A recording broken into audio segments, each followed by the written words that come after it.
Hello friends, welcome to back to our channel. मेरा नाम lucky तशीर और आज अपन करने जा रहे हैं डीपी की सबसे बेसिक प्रॉब्लम जिसका नाम है 01 एब्स्ट्रैक्ट प्रॉब्लम। क्वेश्चन क्या कहता है कि हमारे पास एक बहुत सारे एन सामान है, उनकी सम वैल्यूज दे रखी है, उनका वेट दे रखा है, उनका वेट दे रखा है और हमें हमारे पास एक थैला है जिसकी मैक्सिमम कैपेसिटी इतनी है। मतलब वो इतनी मैक्सिमम वेट उठा सकता है वो थैला। और हमारा टास्क है कि हमें उस थैले में मैक्सिमम वैल्यू वाली चीज़ें डालनी है। मतलब जो भी हम चीज़ें डालेंगे ना, उनका जो वैल्यू का सम होगा ना, वो मैक्सिमम होगा। क्वेश्चन पढ़ते हैं क्या है। You are given the weights and the values of items and you need to put these items into a knapsack of capacity to achieve the maximum total value in the knapsack. Each item is available in only one quantity.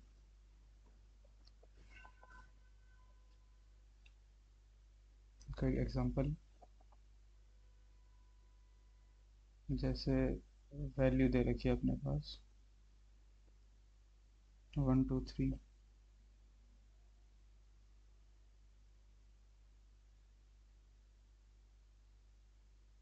ये दे रखे हैं values और हमारे पास weights दे रखा है 4 5 1।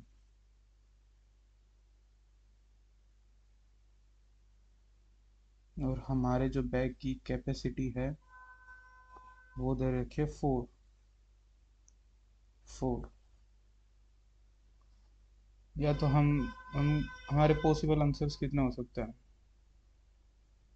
या तो मैं ये वाला उठा लूँ जो 4 है, और वैल्यू में हमारी टोटल 1 आ जाएगी। या मैं एक ये वाला उठा लूँ जिसका वेट 1 है और उसकी वैल्यू हमारी 3 है। तो और कोई भी नहीं उठा सकता, मैं टोटल वैल्यू 3 आ जाएगी। ये दो पॉसिबल आंसर्स होंगे। हमें रिटर्न करना है मैक्सिमम वाला, मतलब हमें रिटर्न करना है ये वाला 3। हमारा इसका आंसर हो जाएगा 3, हमारा इसका आंसर हो जाएगा। ऐसे ही हम इस वाले एग्जाम्पल में भी वैल्यू दे रखी है 1 2 3, वेट दे रखे हैं 4 5 6, कैपेसिटी दे रखी है 3। अब जो कैपेसिटी 3 है और आइटम्स जो हमारे उनका वेट ज़्यादा है हमारी कैपेसिटी से, सारे आइटम्स, तो हमारे बैग में ज़ीरो वैल्यू होगी, कोई सामान ही नहीं होगा। तो ये हमारी नैपसैक 01 का मतलब या तो हम वो एक पूरा आइटम उठा सकते हैं या हम उस आइटम को उठा ही नहीं सकते हैं, फ्रैक्शन में नहीं उठा सकते हैं। ठीक है, तो कैसे करें इस क्वेश्चन को। तो एक सॉल्यूशन हमारा ये हो सकता है कि हम हर एक पॉसिबल सॉल्यूशंस निकाल लें और उनमें से जो हमारा मैक्सिमम आंसर होगा वो रिटर्न कर देंगे। जैसे हम एक फंक्शन बना देते हैं जिसका नाम लेट्स से सोल, उसमें पास कर देते हैं हमारी कैपेसिटी, हमारा वैल्यू वाला एरे, हमारा वेट वाला एरे।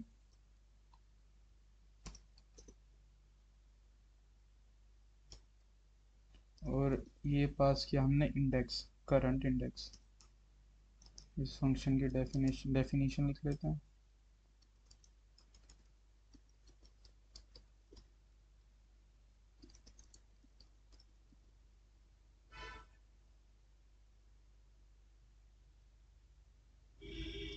ये उठा लिए हमने सारे आर्ग्यूमेंट्स, इनको बाय रेफरेंस ओके। और ये हमारा है आई आई मतलब इंडेक्स। अब सबसे पहले बेस केस। बेस केस क्या हो सकते हैं हमारे, या तो जो हमारा इंडेक्स है वो हमारा एरे से ही बाहर चला जाए,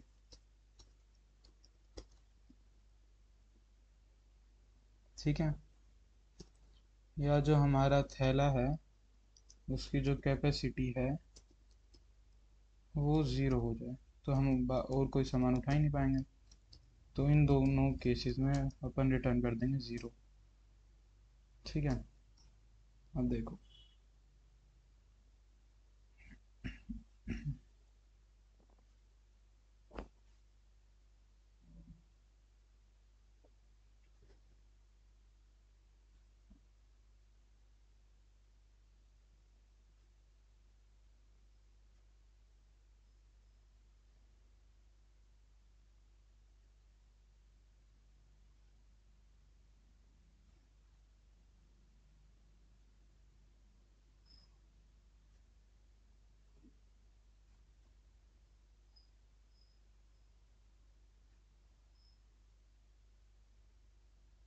हमारे पास ये थे, ये दोनों हमारे पास आ रहे थे, ये वैल्यू का था, ये वेट्स का था। हमारी कैपेसिटी थी 4। ठीक है, अब कैसे, हमारा पहले आई यहाँ पे, आई यहाँ पे है, तो हम इसके जो वेट्स है वो हमारी कैपेसिटी से इक्वल है, तो हम इसको मतलब अपने थैले में डाल सकते हैं। हमारे थैले में आ गया 1। अब हमारा आई जो कोल गई होगी यहाँ से, वो कोल गई होगी, हमारा आई आ गया होगा 2 पे। अब 2 पे उसने देखा होगा कि हमारी जो कैपेसिटी है वो बैक की ज़ीरो हो चुकी है, तो यहाँ से हमारा रिटर्न हो जाएगा ज़ीरो। मतलब यहाँ से जो कोल गई थी वहाँ से रिटर्न हो जाएगा 1। ठीक है, अब अगले केस के लिए कॉल जाएगी जहाँ यहाँ पे आई होगा। मतलब हम कर क्या रहे हैं, हम एक बार हर एक आइटम्स को इंक्लूड कर रहे हैं और एक बार एक्सक्लूड कर रहे हैं, एक बार इंक्लूड कर रहे हैं, एक बार एक्सक्लूड कर रहे हैं। तो बस यही लिखना है, एक बार इंक्लूड वाली कॉल दे देंगे। इंक्लूड वाली कॉल में क्या करना है, हमारी जो वैल्यू होगी ना, उसको अपने थैले में जो वैल्यू होगी उसको ऐड करना है, और बाकी एलिमेंट्स के लिए कॉल कर देंगे वापस।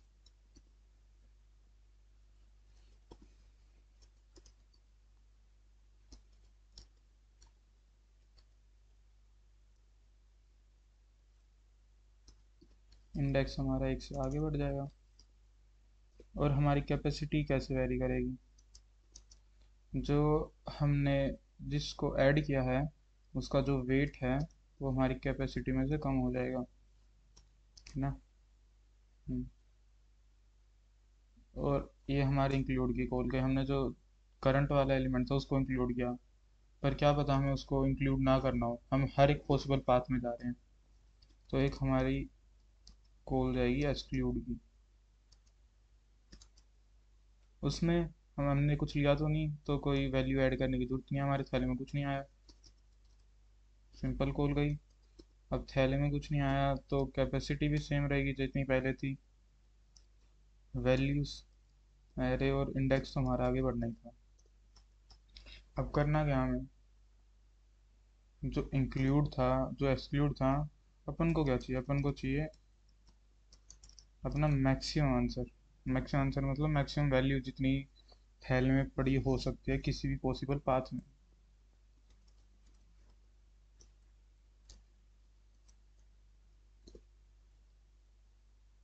ये कोड की समाप्ति एक बार कंपाइल करके देखता है।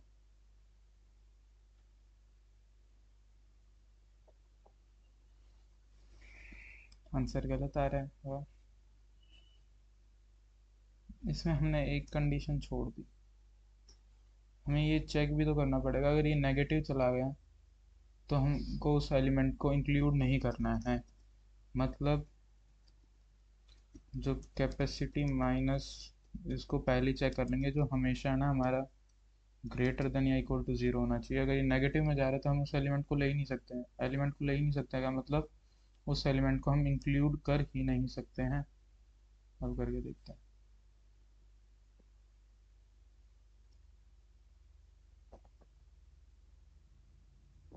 स्पेलिंग एरर, ठीक है, जो कह रहा है डिक्लेयर नहीं है, इसको वहाँ पे डिक्लेयर कर देते हैं बस, और तो कोई दिक्कत नहीं।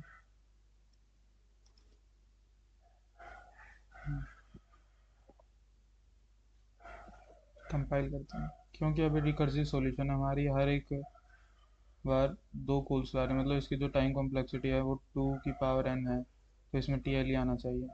और ये रन टाइम एरर आ गया, मतलब time limit exceed.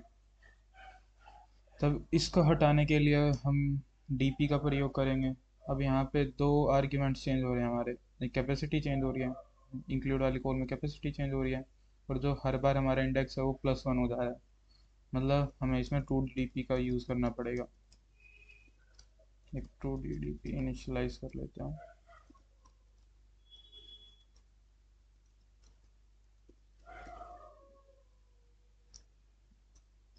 I very करेगा n। n क्या है यहाँ पे? n है हमारा वैल्यू का साइज या वेट का साइज, दोनों का साइज तो बराबर ही है, ठीक है। और जो हमारा कैपेसिटी है वो वेरी करेगा, कैपेसिटी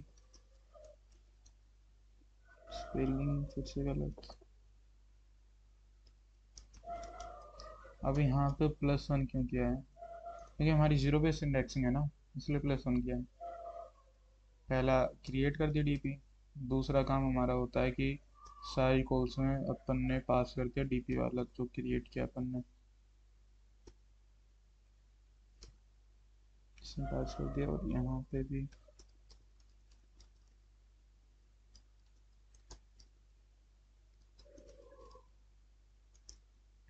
बाई रेफरेंस DP।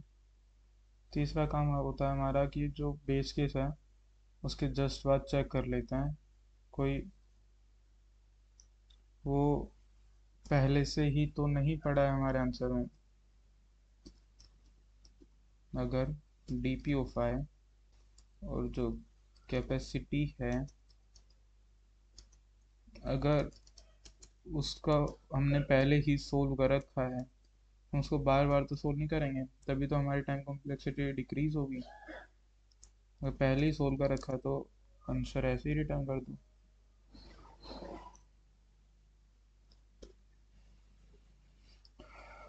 और रिटर्न करने से पहले एक बार हमारे DP में स्टोर कर दो और फिर ऐसे रिटर्न कर दो। पहला स्टेप DP क्रिएट किया अपन ने। दूसरा स्टेप जितनी भी कॉल्स गई हैं उन सब में DP पास किया। तीसरा स्टेप बेस के उसके बाद एक बार चेक कर लिया कि वो आंसर पहले से हमारे DP में पड़ा हुआ है नहीं पड़ा हुआ है, और फिर लास्ट में आंसर DP में स्टोर करके रिटर्न कर दिया। ये 0 फिर से कंपाइल करो। ये है हमारा बॉटम डाउन अप्रोच, मतलब रिकर्जन प्लस मेमोइजेशन। चल जाए।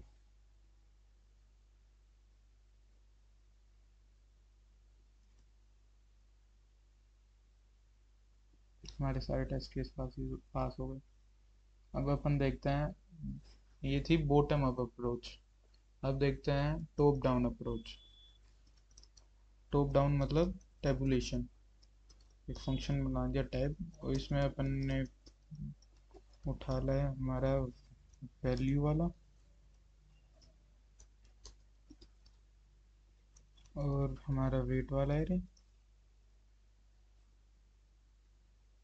चलो एन भी ले आते हैं।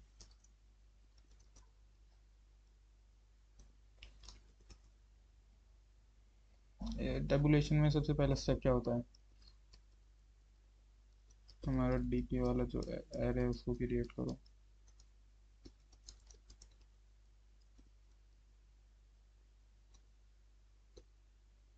यहाँ पे कैपेसिटी तो उठा के लानी थी।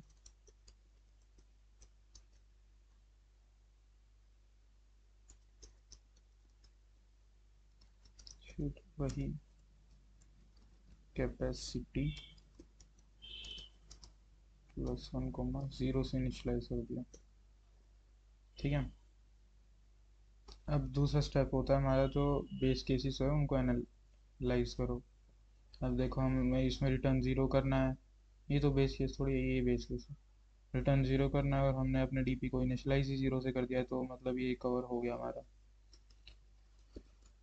तीसरा स्टेप होता है हमारा लूप्स। कहाँ से मतलब लूप्स डिफाइन करने।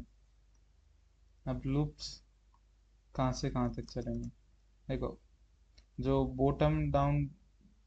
बॉटम अप डीपी थी, उसमें हमारा जो इंडेक्स था वो जा रहा था जीरो से n-1 तक। तो इसमें जो हमारा इंडेक्स वो उल्टा जाएगा, n-1 से जीरो की तरफ जाएगा। ठीक है, उल्टा, बस उल्टा करना है अपने को। अब जो हमारा कैपेसिटी थी वो जा रही थी, कैपेसिटी जो हम दे रखी थी और जीरो की तरफ। तो इसमें हम जीरो से स्टार्ट कर देंगे।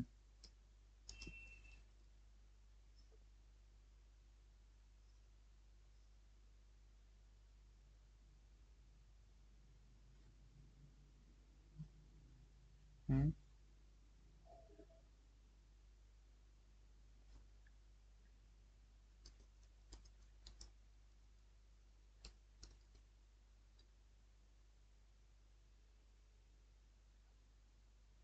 इसको यहाँ जी से ले लेता, जी तक जाएगी जो हमारी मैक्सिमम कैपेसिटी हो सकती है। ये हमारे लूप्स डिफाइन होते हैं, बस अपना काम हो गया। जो ऊपर वाला लॉजिक हमने लिखा था उसको सेम कॉपी करके नीचे पर प्रिंट कर दो।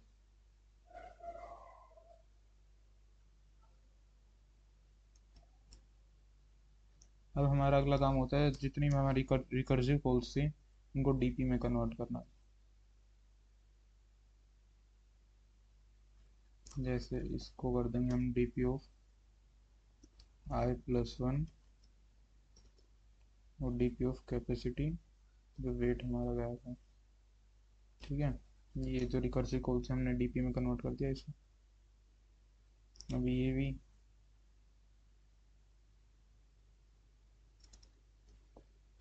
DP of i+1 capacity.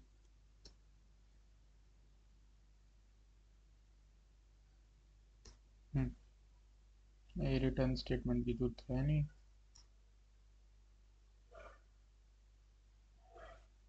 अब अपने को रिटर्न क्या करना होता है, रिटर्न करना होता है हमारा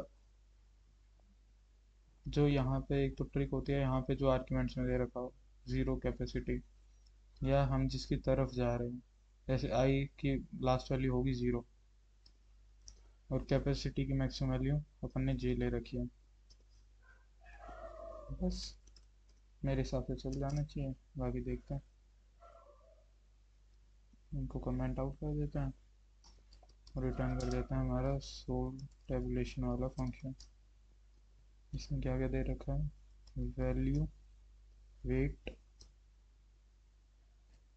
एन और कैपेसिटी।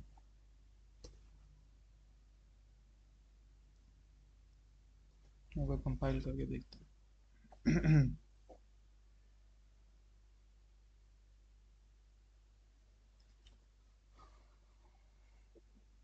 अच्छा यहाँ पे जे करना है फिर से।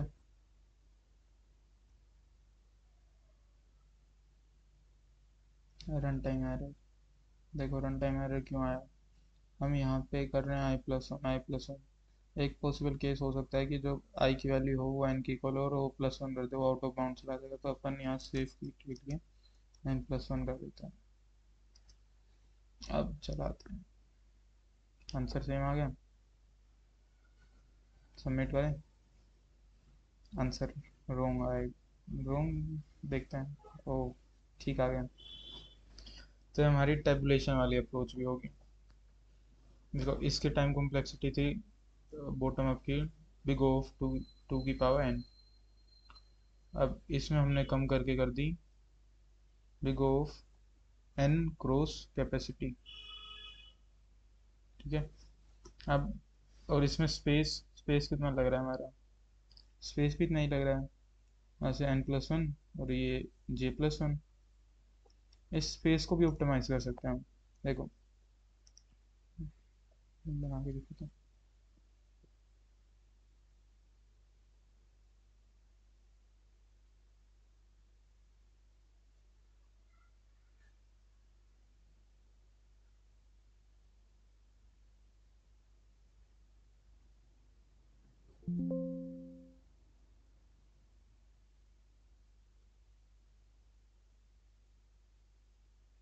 हम्म, कलर वाला ये होता है।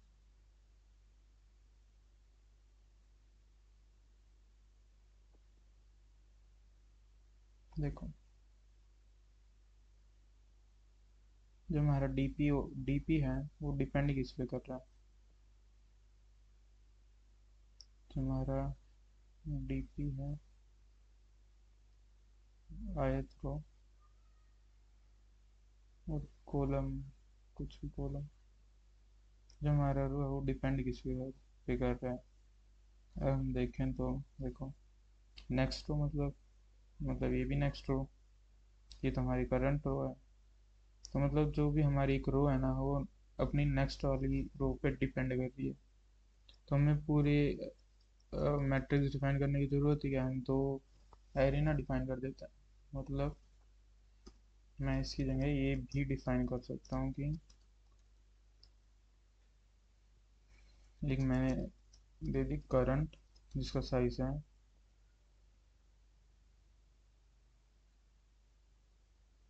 जे,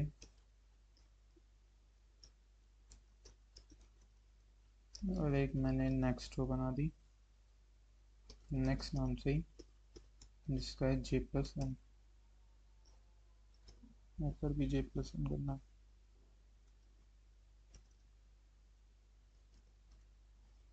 ये ब्रैकेट्स,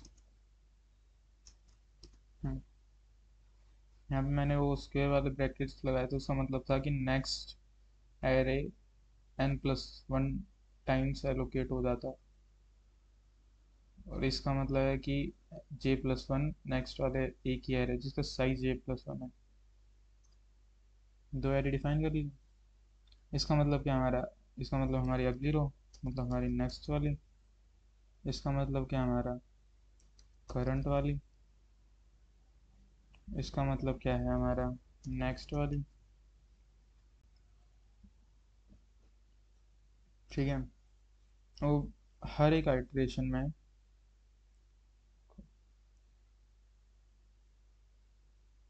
ये हमारी ये हमारी नेक्स्ट वाली है और ये हमारी करंट वाली है। हर एक आइटरेशन में करंट वाली ऊपर चली जाएगी, नेक्स्ट वाली करंट बन जाएगी।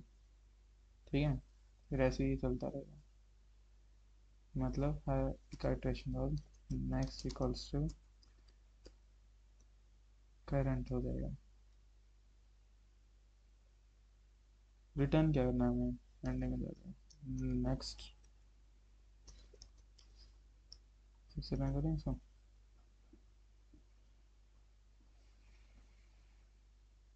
आंसर सही आया, सबमिट है। सारे टेस्ट केस पास हो गए। तो अपन ने इसकी इसकी टाइम कॉम्प्लेक्सिटी तो सेम ही है जो हमारी टेबुलेशन वाले मेथड की थी, पर इसमें हमने स्पेस को ऑप्टिमाइज कर दिया। स्पेस को ओ जे में ले आए। तो पहले हमने देखा रिकर्जन सॉल्यूशन, उससे हमने उसको ऑप्टिमाइज किया, उसमें मेमोराइजेशन लगाई। फिर उससे अपन लेके आए एक आइटरेटिव अप्रोच टेबुलेशन, और उसमें भी हमने स्पेस ऑप्टिमाइज किया। तो thank you for watching this.